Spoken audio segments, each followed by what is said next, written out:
After the Trump administration extradited the president of Venezuela, Nicolas Maduro, at the beginning of January, we saw that the grand strategy of the second Trump administration was a lot more ambitious in the Western Hemisphere than just continuing their maximum pressure campaign against Venezuela.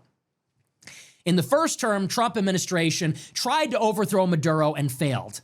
In the second term, we kidnapped him. And shortly after, there was a new policy taking shape where we saw that Venezuela was just the first step in a much bigger plan. So Nick Fuentes just laid out Trump's actual hemispheric strategy on his show. And this is the America First empire building that nobody in mainstream media wants to admit is happening. We're talking about a complete Monroe Doctrine revival, using Venezuela as the opening move to dominate the entire Western Hemisphere. This is nationalist foreign policy actually working. And so after Maduro was extradited in January, we sent our energy secretary, we sent our intelligence community officials, State Department officials down to Caracas, and we effectively took control over their government. We took control over their energy, we took control over some of their other policies. And after we took control of Venezuela, we used our leverage there and in Mexico to shut down all of their oil shipments to Cuba. Cuba relies on Mexico and Venezuelan oil for something like 80 to 90% of their energy mix. They're totally dependent on Mexico and Venezuela for all of their energy needs. And so we used our relationship and our leverage over Mexico, which we have because of our significant trade relationship with them. And we used our power over Venezuela after the extradition to get them to effectively stop exporting oil to Cuba. In addition to that, we implemented a military naval blockade of Cuba, preventing other countries from shipping oil to the island. And what that started was a multi-month process of slowly starving Cuba of oil. And a country can't run without energy. You can't have electricity, you can't have transportation, you can't have industry. So we have been slowly strangling Cuba for the past 5 months. And the ultimate goal of this Venezuela policy was eventually that this would give way to a domino-like effect where taking out Venezuela would lead to a similar regime change in Cuba. And overthrowing Cuba would lead to a similar regime change maybe in Nicaragua. And once you take out this triangulation of revisionist states inside the Caribbean and Latin America, then the United States arguably has no strategic rivals with any kind of foothold in the Western Hemisphere. That was the goal. This is textbook Monroe Doctrine execution. Squeeze their energy, control their economy, then watch the dominoes fall. Cuba gets 80% of their oil from Venezuela and Mexico, so cutting that lifeline is economic warfare at its most surgical. No costly ground invasions needed when you can just turn off the lights. And this has been a long-standing U.S. geostrategic doctrine. It actually started under the Biden administration. It was called the New Monroe Doctrine, and initially we sought to overturn some critical elections like in Argentina with the election of Milei, in Peru, in Ecuador, in Bolivia, and then under the Trump administration it was a lot more militaristic. And so this is where we are. Now, earlier in the week, there was a high-level meeting in Cuba's capital, Havana, between our CIA director, John Ratcliffe, and their leadership, and the United States expressed our demands to the Cuban government, and we said that initially we are seeking political and economic reform. We want the Communist Party to not have a complete stranglehold over their economy and their political system. And specifically, maybe the most specific policy demand that we have is that we want Cuba to shut down the Russian and Chinese listening posts or surveillance stations that are operated by Russia and China on the Cuban island. So that meeting was on Monday. And it seems that the Cuban regime, at least what they say, is that they are open to negotiating. However, they say they don't trust the United States. Well, in the aftermath of that meeting, today, it was announced by the Department of Justice that we are indicting the former president of Cuba, Raul Castro. He's the former first secretary of Cuba's Communist Party, no longer really in power, but his family still runs the country. So we indicted their former president, and simultaneously we sent a carrier strike group, a Nimitz-class U.S. carrier, to the Caribbean off the coast of Cuba. Now, what is significant about the simultaneous indictment and the carrier strike group is that this mirrors the precipitating actions that led to the extradition of Maduro and Venezuela at the beginning of this year. How did we go about the operation in Venezuela? Well, first, of course, we sent our Navy there. We deployed about 20,000 U.S. personnel, couple dozen warships, and we started carrying out these operations against their drug smuggling boats off the coast. And then I believe there was at least one operation carried out on the ground in Venezuela. After these operations, the DOJ announced the indictment. They announced charges against Maduro. Shortly after that, there was a huge air campaign in Venezuela to shut down all of their surveillance and reconnaissance capabilities. We kidnapped Maduro, and we took control over the country. So it would follow that after a 6-month blockade of Cuba's energy, and after we indict their president, and after we send a carrier strike group there, then maybe something like what we did in Venezuela is imminent in Cuba. And this is a story, this is from the New York Times. It says, quote, "The Justice Department announced charges against Raul Castro, the 94-year-old former president of Cuba, accusing him of murder and a conspiracy to kill American citizens stemming from the fatal downing 30 years ago of 2 planes over waters off the coast of his country." At a news conference in Miami, the acting Attorney General Todd Blanche accused Castro of killing 4 people when the Cuban military shot down their planes on the afternoon of February 24th, 1996. The planes were operated by Brothers to the Rescue, a Cuban exile group that scoured the seas for Cubans fleeing the country. Fidel Castro took responsibility for downing the planes shortly after they were brought from the sky, claiming that the organization had been dropping anti-regime leaflets over Havana in earlier flights. The indictment said that Raul Castro was also responsible because he and his brother were the final decision makers in the Cuban military chain of command. Blanche sidestepped questions about whether the indictment was a prelude to U.S. military action, saying that the decision rested with Mr. Trump and his foreign policy team. And this is the most important part. Blanche said that a warrant had been issued for the arrest of Raul Castro, although it's unlikely that the Cubans would turn him over. In a statement, Mr. Blanche nevertheless said he does expect Mr. Castro to eventually show up in the United States, whether by his own will or another way. So what does that mean? The DOJ indicts Raul Castro for this incident that took place literally 30 years ago. Now, why do you release an indictment like that? He lives in Cuba. He don't live in the United States. He lives in Cuba. So the United States is effectively saying, we have a warrant out for your arrest. You're under arrest for shooting down these planes 30 years ago. And the Cuban government is going to say, okay, great. Well, he's not going anywhere. He's not going to voluntarily turn himself in. And the Cuban regime is not going to extradite him to the United States. And yet, the acting attorney general says, well, I can't talk about a military operation, but we indicted him because we expect him to eventually be held accountable in a U.S. court of justice. So how do you envision Raul Castro winding up in a U.S. court? If he won't go voluntarily, and if the Cubans won't extradite the brother of their revolutionary founding father of their nation, how else is he going to go here other than a U.S. military operation? At the same time, same day, this is also from the Times.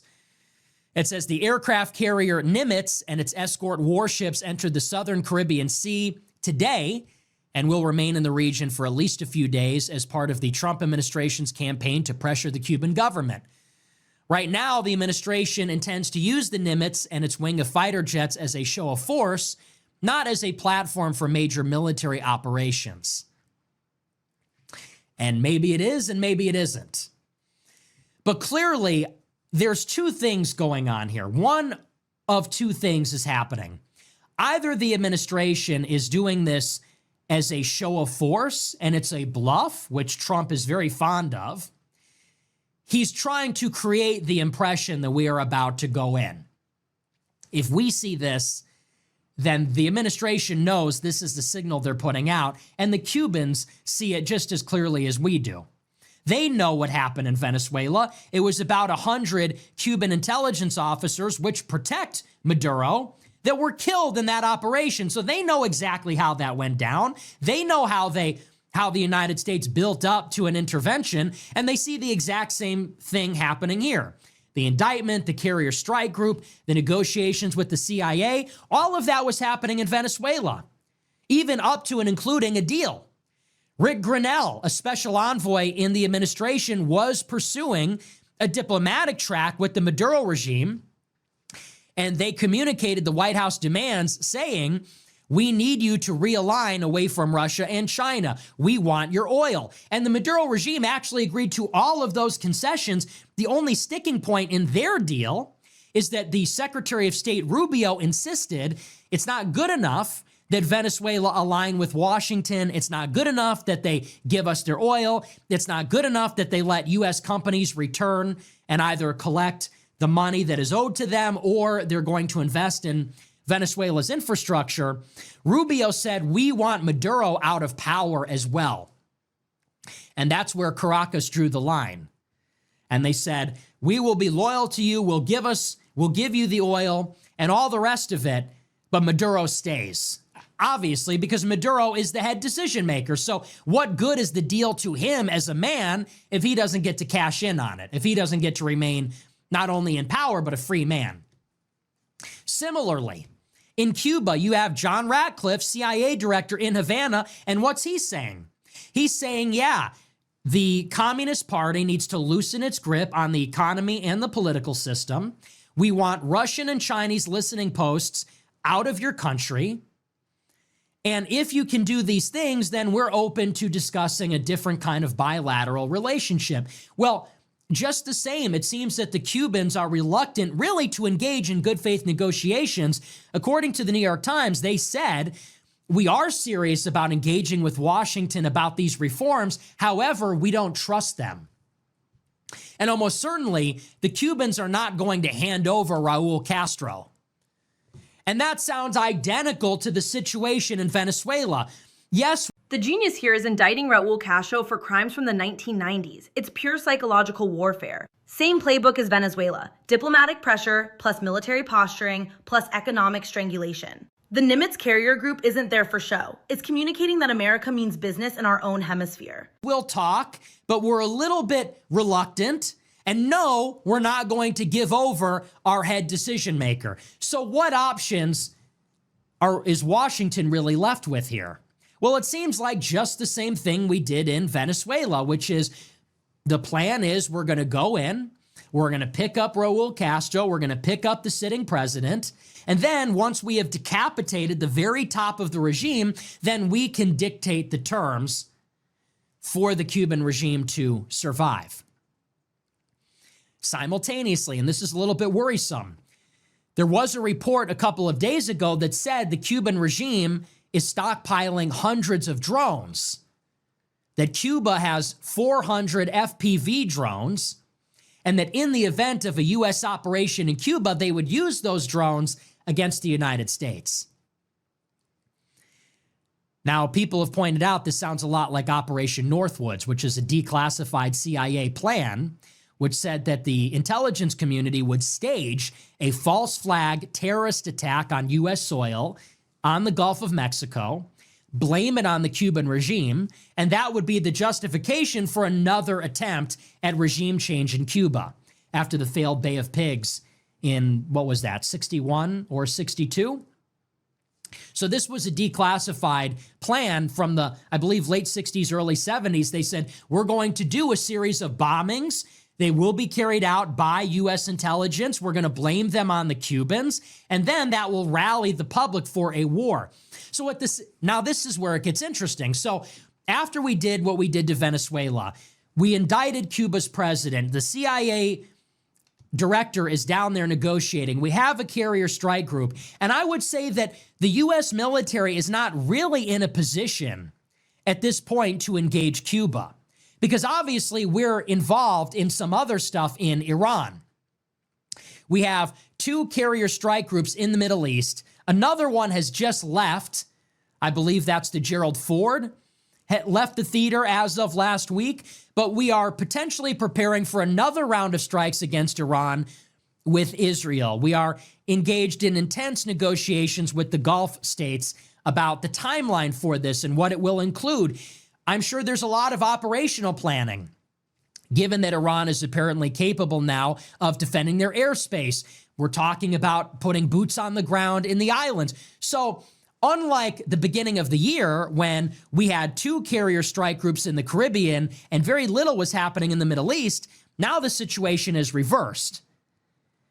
So in this context, we're apparently bluffing against Cuba, threatening, saber-rattling that we're really gonna do it. If you don't make the requisite concessions, then we're gonna give you the Venezuela treatment. At the same time, they're also predictive programming this Cuban plot to launch drones against the Gulf of America, against maybe Florida, Louisiana, Texas.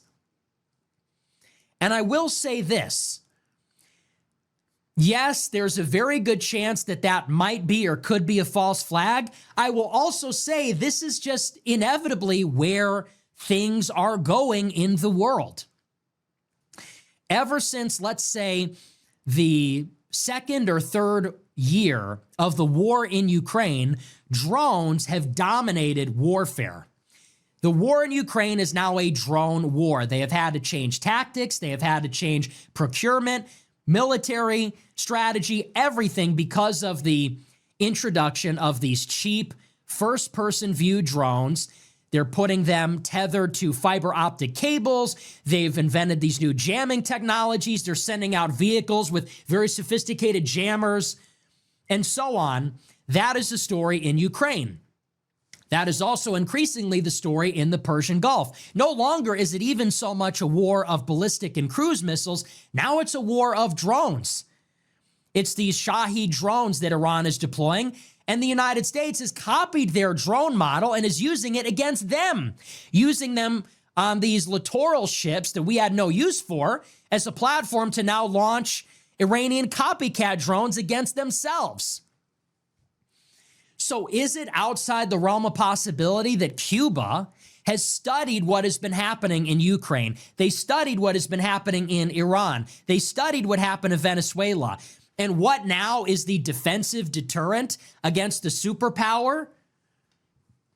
It seems like it would be drones. And given Cuba's proximity to the United States, it would not be hard. It would not be hard. If they had hundreds or thousands of drones, they could surely source them from China. They could surely source them from Russia or Iran. Put them in a shipping container, and who knows? Could they send that to the coast of the United States? Could they launch them from Cuba? I mean, and I don't want to fearmonger on behalf of the Pentagon. I'm not trying to do that, but these are just realities. Last June, the United States launched an operation inside Russia. It was called Operation Spiderweb. And what we did is we put hundreds of drones inside a shipping container that looks like any other shipping container you would see on a truck or a cargo ship or a train. We put hundreds of drones on a shipping container. Ukraine sent these trucks inside Russia across the border, and they went throughout Russia. And then the activation trigger was given, and all these drones emerged from the cargo ships, and they targeted Russia's strategic air force, which is tasked with delivering nuclear bombs in the event of a nuclear conflict. And we damaged their strategic air force using these hundreds of drones launched from inside their country. By the way, Israel did the same thing to Iran right around the same time. It was only a couple of weeks after Operation Spiderweb that when Israel launched Operation Rising Lion against Iran on June 12th, they actually launched missile and drone attacks from inside Iranian territory against the regime. It was a multi-domain operation where they first launched a cyber attack to disable command, control, and communications, intelligence, reconnaissance, and surveillance inside Iran. And then it was drones and shoulder-mounted missiles from inside the country against Iran's leadership, bases, all their other regime and military targets. And so clearly, all of the U.S. adversaries, they see that the Trump administration is actually a very aggressive revisionist power. We are not content to stabilize the status quo. We are trying to revise it. That is why the United States is pursuing regime change in Venezuela, in Iran, clearly has designs on Cuba. Is it outside the realm of possibility that Cuba has acquired drones? And the United States seems to have no comprehensive defense against this. There have been, if you've been paying attention, there have been a lot of stories recently about drone sightings on the Gulf of Mexico, in Texas. There was a story, I don't know why nobody followed up on this, but there was a story about a United Airlines flight that was hit in a drone strike flying into San Diego. And that's how the airline described it. They said a United Airlines flight flying into San Diego was hit by a drone. Could be a false flag, could be real. These are the realities of drone warfare. And so let's say we go into Cuba. Is that a real risk? Is that a real threat that's posed to the United States? You could say, and it counts exactly the other way too, might that be used as a justification for some kind of more expanded operation against Cuba? Certainly possible. I will say, though, that whether it's a false flag or whether it isn't, these are capabilities that exist. And by the way, all the more reason that I am actually in favor of this revisionist new Monroe Doctrine. I am all in. I totally support this. And I'll tell you why. Why do we oppose the war in Iran? 1, we can't win. 2, it's on the other side of the world. 3, Iran is not really our enemy. And 4, even if, let's say, we entertain the notion that they are a rival that might threaten our strategic interests, it is more economical and makes more strategic sense to make a deal with them. And this, by the way, also has to do with the range of their capabilities. Iran has a huge stockpile of missiles and they have a giant arsenal of drones. But do you know that none of those capabilities can touch the United States? Not one of them. Yes, they can potentially reach Diego Garcia. Yes, they could potentially reach Europe. But that's not our problem. They don't have ICBMs. They don't have weapon systems that can deliver a payload to the United States. So it's not a threat to us. Leave them alone. It does not matter. What does matter is that if we ever engaged China in a shooting war, if we ever engaged Russia in a shooting war, well, their allies, Venezuela and Cuba, they are in striking distance of the United States. It's just true. In the same way that we are putting missile systems disguised as containers, containerized missile systems that are being deployed in Guam and Philippines, that are being hidden from Chinese surveillance that will be used to deny a Chinese invasion of Taiwan. You don't think China has the exact same capabilities? And why do you think they're so interested in getting a trade relationship with Central and South America? Why do you think they're buying all these ports in Port-au-Prince, in Jamaica, in Cuba, on those islands, in Peru? It's because they are preparing for a future global conflict. And if or when they decide to try to break out of that first island chain and they make a move on Taiwan, and let's say they make a move elsewhere, how are they going to deter the United States from sustaining Taiwan's defenses? They're going to make it hurt in America. It only makes common sense. Let's say, for example, like we did in Iran, we kill Iran's supreme leader, we sink their navy, we bomb them 15,000 times. How do they retaliate? Well, they don't have the kinds of resources that China has, but they'll use their drones to close the strait.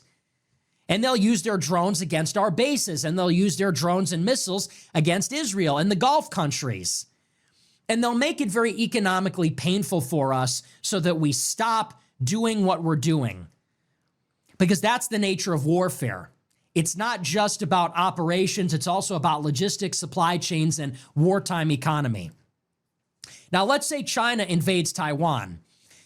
We're going to have to arm the Taiwanese. We're going to have to arm them with different kinds of systems that we've given to the Gulf. And we're going to need to keep up the island's defense with supply chains, might even get some other countries involved. How is China going to get us to stop our support of Taiwan? Maybe they're going to increase their support for Cuba, for North Korea, for Venezuela. This is something that is actually a part of the strategic competition against our great power rivals. It makes it very squarely inside what can be called legitimate U.S. interests. So I see what happened in Venezuela, and I see what's happening in Cuba and in these other countries, and I think this is actually what an aggressive America First foreign policy actually looks like. Greenland is in our periphery. Yes, Greenland matters because Greenland is a choke point between North America and Europe. Greenland is a staging ground to project power in the Arctic Sea, in the North Ocean, once all that Arctic ice melts in the not so distant future.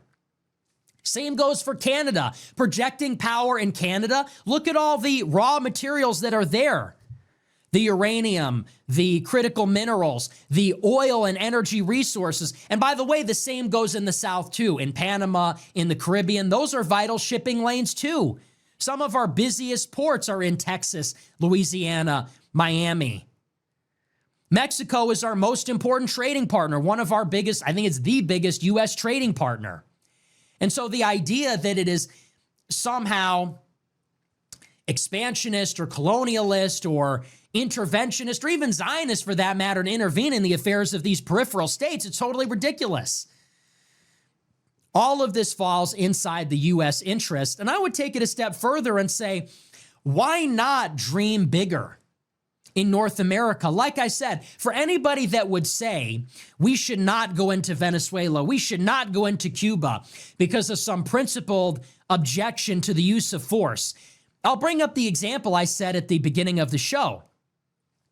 On our northern border, Canada is becoming a non-white country. That's right across the way from the United States. Look at where the population center is in Canada. It is all right across the border from the United States. If you look at where the population is concentrated, you've got a little bit across the border from Seattle, and the rest of it is just north of the Great Lakes. That is Canada. And it is increasingly becoming Indian, Pakistani, South Asian, Middle Eastern. Probably half the population is immigrants from South and West Asia. And they are electing a liberal government that is opposed to the United States. And they're talking about defiantly doing business with China, buying their electric vehicles. They're going to try to hedge by allying with Beijing against the United States. This is intolerable. And so you can actually imagine a foreign policy where instead of intervening in the business and affairs of the Middle East, why don't we intervene in the affairs of Canada? It can be done. What if we could get mass deportations in Canada? What if we could exploit and extract all of their raw materials? Then you don't need to worry about the Congo. Then you don't need to worry about some of these other countries we're intervening in.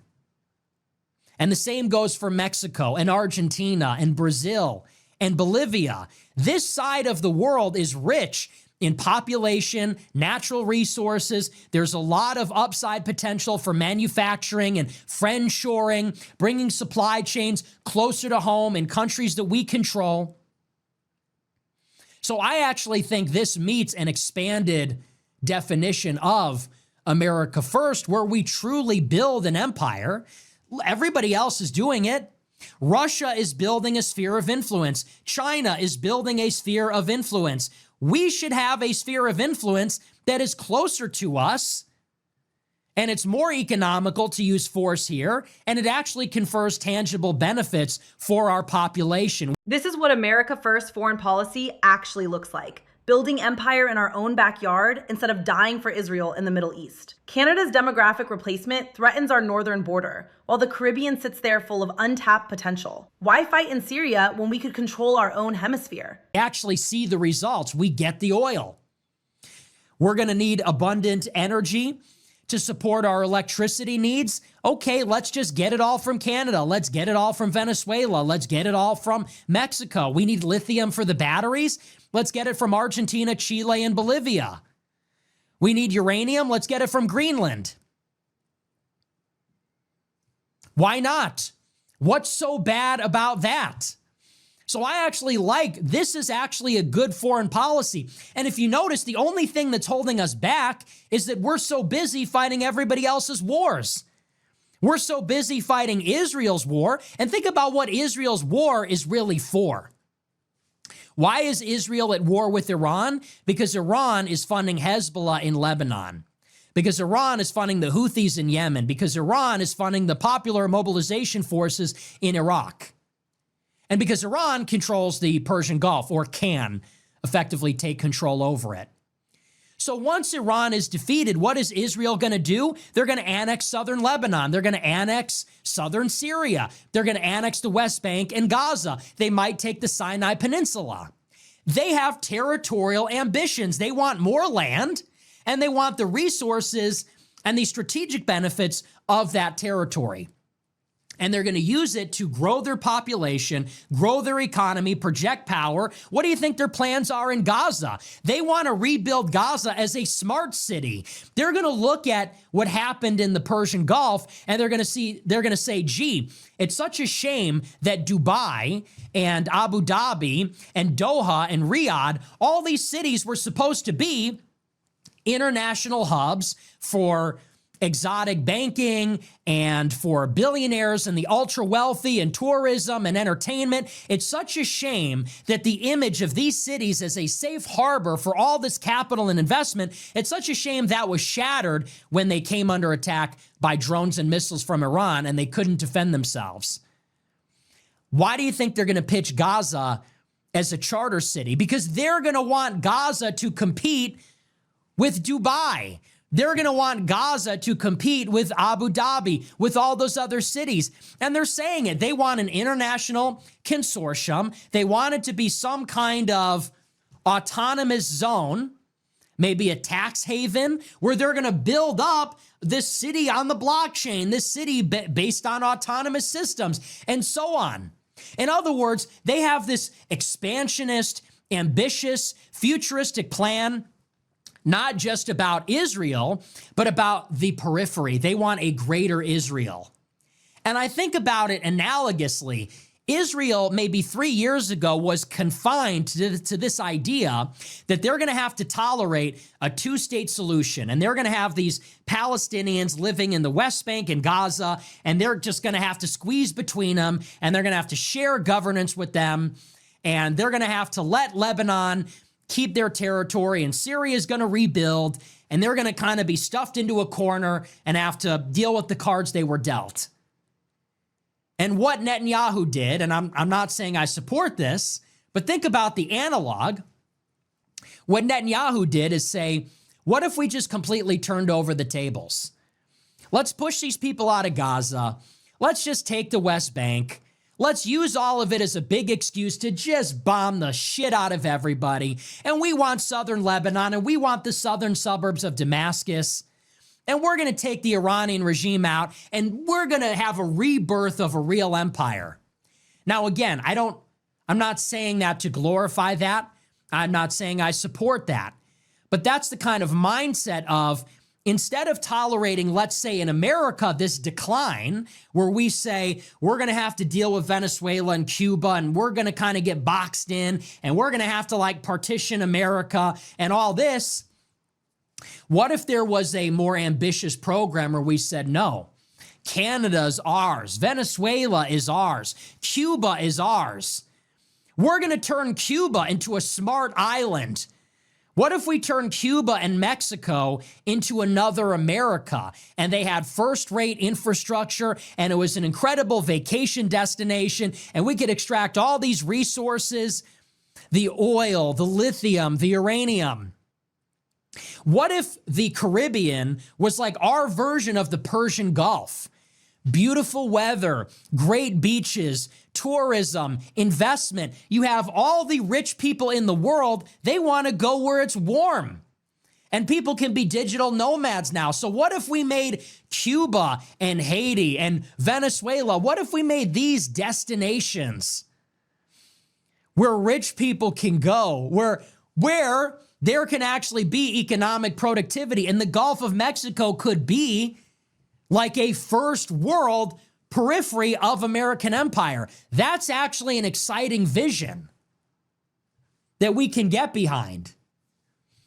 And certainly, Mexicans will live in Mexico, but there will be these enclaves where Americans can live. And it will be just like how Europe has Spain and Malaga, and just like how they have Majorca and they have Italy, we can have the Caribbean. These are ideas we can get excited about.